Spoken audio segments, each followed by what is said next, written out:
Саламатсыздар ма балалар, бүгін бізде 3-ші сынып математика сабағы 107-ші сабақты бастаймыз. Разрядтан аттамай 2 таңбалы санды 1 таңбалы санға жазбаша бөлу. Біріншісінде қараймыз. Бірінші есепте Пифагор кестесі бүгінде көбейту кестесі ретінде белгілі. Онда цифрдың орнына грек әліпбиінің әріптері орналасқан. Әріптерді цифрлармен ауыстыр. Ол қалай құрылғанын сен түсіндіре аласың ба? Ғаламтордан грек әліпбиінің атауларын тап дейді. Мына жерде Пифагордың бізде суреті берілген, ертедегі грек математика. Енді бұл жерде бізде, яғни мына әріп бізде грек әліпбиінің әріптері берілген, яғни бізде бұл математикада көбейту кестесінде белгілі, бізде бұл альфа болып саналады. Мынандай белгі бізде мінекей гамма болып саналады, және де осындай бетта болып айтылады, және осындай дельта болып айтылады. Яғни мына жерде айтылған ғаламтордан грек әліпбиінің атауларын тап, яғни осылардың барлығын грек әліпбиінің атауларын тауып алсаңыздар болады. Келесі бізде екінші есеп, баған түрінде есепте дұрыстығын тексер дейді. 68 бөлінген 2, 68-ді 2-ге бөлсек 31 болады. Тексереміз, 31-ді 2-ге көбейтсек 62 болады. 68-ді 2-ге бөлсек 34, 34-ді 2-ге көбейтсек 68 болады. Және де 24-ді 2-ге көбейтсек 12, 12-ні 2-ге көбейтсек 24-ді 2-ге бөлсек 12, 12-ні 2-ге көбейтсек 24 болады. 88-ді 8-ге бөлсек 11, 11-ді 8-ге көбейтсек 88 болады. Яғни бөлуді көбейту амалымен тексереміз. 26-ны 2-ге көбейтсек 13, 13-ті 2-ге көбейтсек 26, яғни бөліп аламыз, сосын көбейтеміз. 96-ны 3-ге бөлсек 32, 32-ні 3-ге көбейтсек 96 болып шығады екен. Келесі бізде үшінші есеп. Есепті амалдар бойынша шығар дейді. Облыстық Пифагор математикалық олимпиадасына қала мектептерінен 69 бала және ауыл мектептерінен 93 бала қатысты. Әр мектептен 3 оқушыдан келді. Олимпиадаға барлығы қанша мектеп қатысты дейді. Алдымен берілген жазып аламыз. Қала мектептерінен 69 бала, ауыл мектептерінен 93 бала, барлығы қанша мектеп қатысты. Ол үшін әр мектептен 3 оқушы келді. Енді 69-ды қосамыз 93-ке, сонда барлық ауылдан және қаладан келген балалардың саны 162 екен. Енді 162-ні бөлеміз 3-ке, өйткені әр мектептен 3 оқушы келіп тұр ғой, сонда 54. Сонда жауабы 54 мектептен қатысқан екен. Ал өрнек түрін жазатын болсақ, 69 қосылған 93, оны бөлеміз 3-ке, сонда 54 шығады. Жауабы олимпиадаға барлығы 54 мектеп қатысқан екен. Келесі бізде 4-ші есеп. Қысқаша жазылуы бойынша есеп құрастыр. Оны шығар. Қала мектептеріне 11 баладан 4 топ, ауыл мектептері 11 баладан 8 топ дейді. Енді бізде қысқаша берілгені бар. Енді шешуі 11-ді көбейтеміз 4-ке, яғни 11 баладан 4 топ тұр ғой, сонда қала мектептерінен бұл бізде. Енді ауыл мектептерінен 11 бала 8 топ тұр, 11-ді көбейтеміз 8-ге, 88, бұл бізде ауыл мектептері. Енді артығын табу үшін 88-де үлкен мәннен кіші мәнді аламыз. 88-ден 44-ті азайтса 44 болады, сонда бұл артық. Ауыл мектептерінен 44 оқушы артық келген екен. Келесі бізде 5-ші есеп. Есептеңдер және дұрыстығын тексеріңдер дейді. Яғни біз тексереміз. 32 көбейтілген 2 бізде 64 болады. 64-ті 2-ге бөлсек 32 болады. 22-ні 4-ке көбейтсек 88, 88-ді 4-ке бөлсек 22 болады.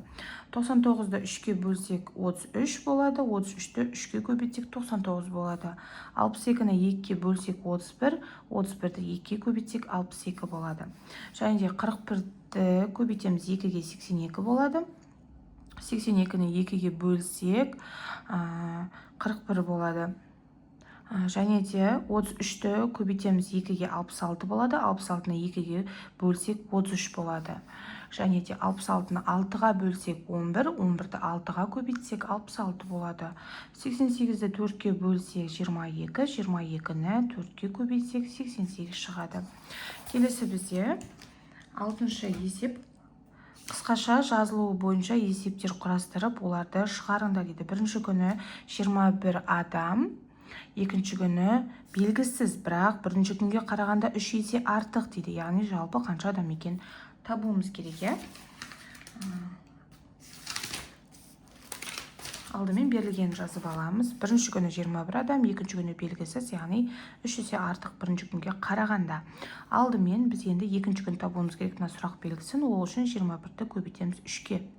Яғни бірінші күннің адамын 3 есе артық деп тұр ғой, сондықтан көбейтеміз 63 болады. Сонда бізде екінші күннің шықты.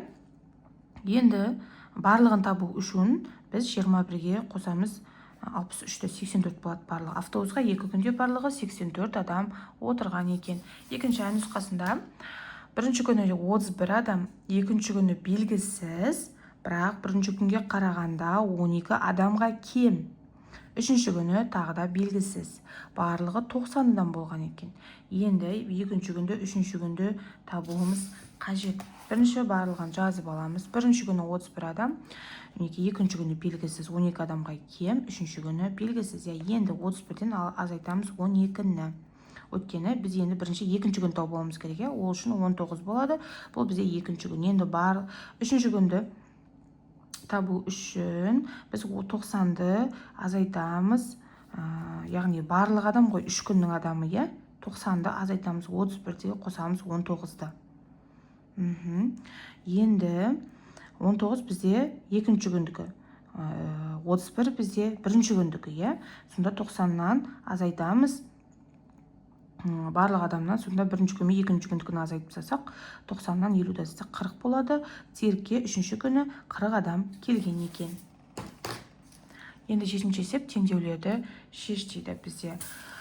Яғни белгісіз x-ті табуымыз керек. X, y-ті табуымыз керек. 63 бөлінген x тең 159 азайту 150. 159-дан 150-ді азайтсақ 9 қалады. Енді x-ті табамыз. 63-тен 9-ды бөлеміз. X тең 7-ге. X-ті таптық. Енді шыққан мәнін орнына қоямыз. Мына жерге қойсақ, сонда 9 тең 9-ға, екі жағы теңесті. Енді екіншісінде 80 азайту x тең 1000 азайту 280. 1000-нан 280-ді азайтсақ 720 болады. Енді y табамыз.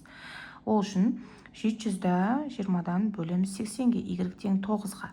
Шыққан мәнді орнына қойып тексереміз. Сонда 720 тең 720-ға. Үшіншісі бізде x табамыз. 7 көбейту x тең 84 бөлінген 4. 84-ті 4-ке бөлсек бізде 21 болады. Енді x-ті табамыз. 21-ді бөлеміз 7-ге, x тең 3-ке. Шыққан мәнді орнына қойып тексереміз. 21 тең 21-ге екі жағы теңеседі. Келесі бізде 8-ші есеп.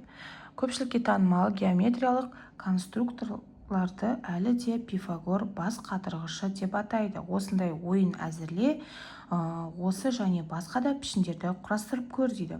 Мына жерде сізге кәдімгі екі жағы да төрт бұрышыда бірдей қағазды алып, тура осындай қылып қиып алсаңыздар, бізде осындай әртүрлі мүсіндер жасауымызға, яғни пішіндер жасауымызға болады. Немесе бұдан да бөлек пішіндерді құрастырып көрсеңіздер болады.